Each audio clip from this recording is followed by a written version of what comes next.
Hello class 12, welcome to the chemistry lab today. So today we are going to perform one more volumetric analysis, that is between Mohr salt solution and KMnO4. So to perform this, I am here with my students. We are going to perform this volumetric experiment.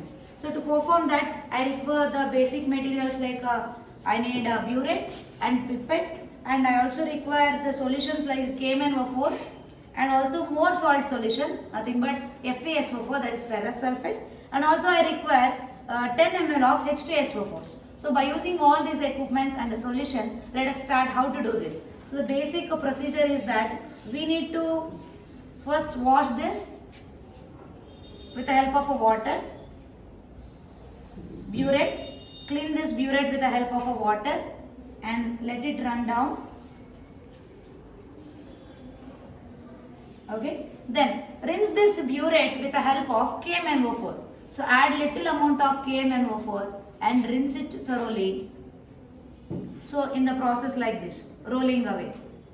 So this is the rinsing process. So this is done just to make sure that the complete burette is ensured that it is made up of KMnO4. So now what we have to do is fill this burette with KMnO4 solution up to the 0 mark.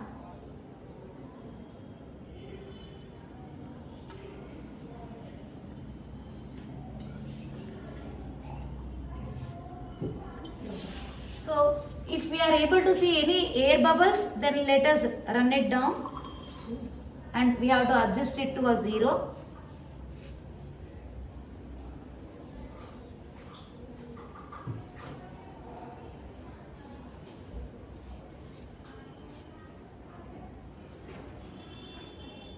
Yeah.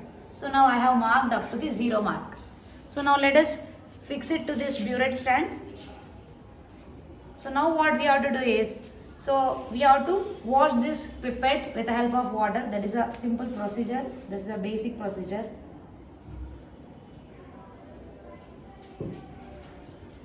Then we have to rinse this pipette with Mohr salt solution. So after rinsing it, now what we have to do is, we have to pipette out 20 ml because I am using here 20 ml pipette, or we can also use 10 ml, no problem. So by using 20 ml pipette, I am going to pipette out this FeSO4 solution.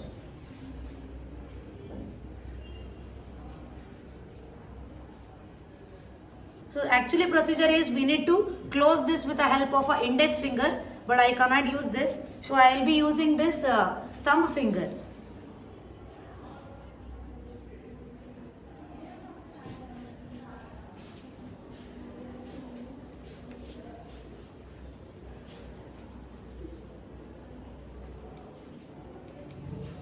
Then we need to transfer this into the conical flask.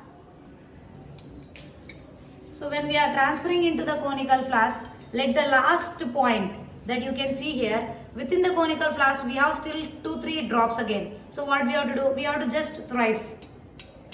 Then the entire thing will be transferred. So that is very important until the last end point need to be transferred. So the next, for this experiment, we are not going to add any indicator. Why? Because here KMnO4 solution what we have taken itself acts as an indicator, because this is a pink color solution, dear students.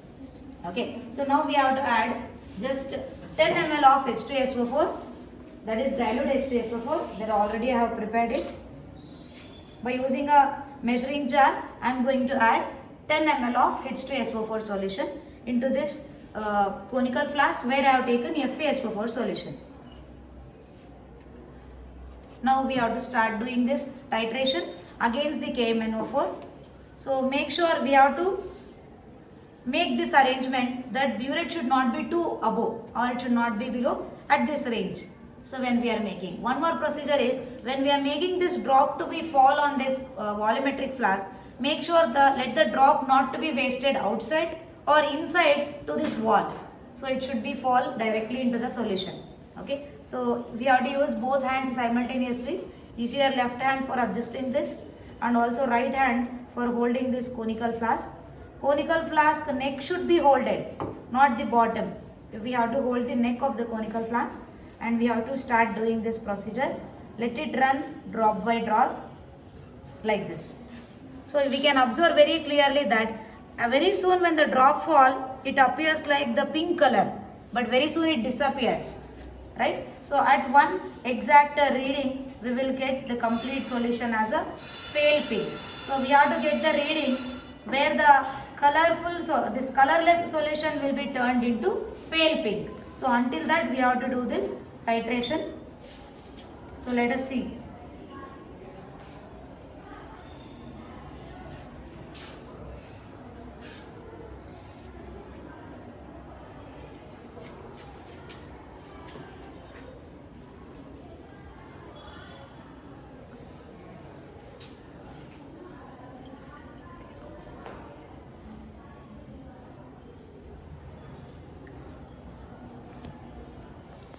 See, you are able to see, students, the pink color appears and very soon it disappears.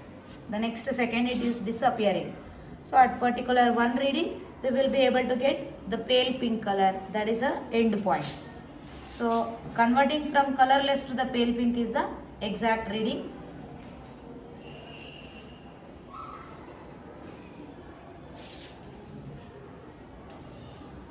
See, I am able to get light, little bit I am able to get now. So within 2 or 3 drops I will be able to get this pale pink. You can just zoom it.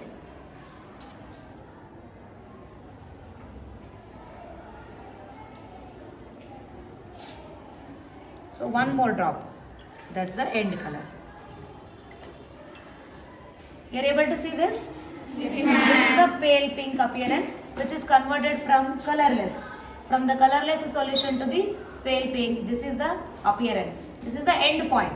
Okay, so now we have to check the reading. For checking the reading, we have to take out this burette from the strand and keep it to your eyes. Then we have to observe. You are not supposed to observe through the strand itself. So now the reading is for 13.1. You can see the reading. It is for 13.1. Dear students. So exactly the reading is 13.1. So we have to repeat the same procedure for total 3 readings. We have to repeat this procedure for thrice. So we will be able to get the 3 readings. Among the 3 readings, we have to take one concurrent reading which is repeated twice for the calculation purpose. I hope you all understood. Yes, ma'am. So very nice. In the next video session, I will be explaining about the calculation part. Thank you everyone. Signing off, this is Grishma.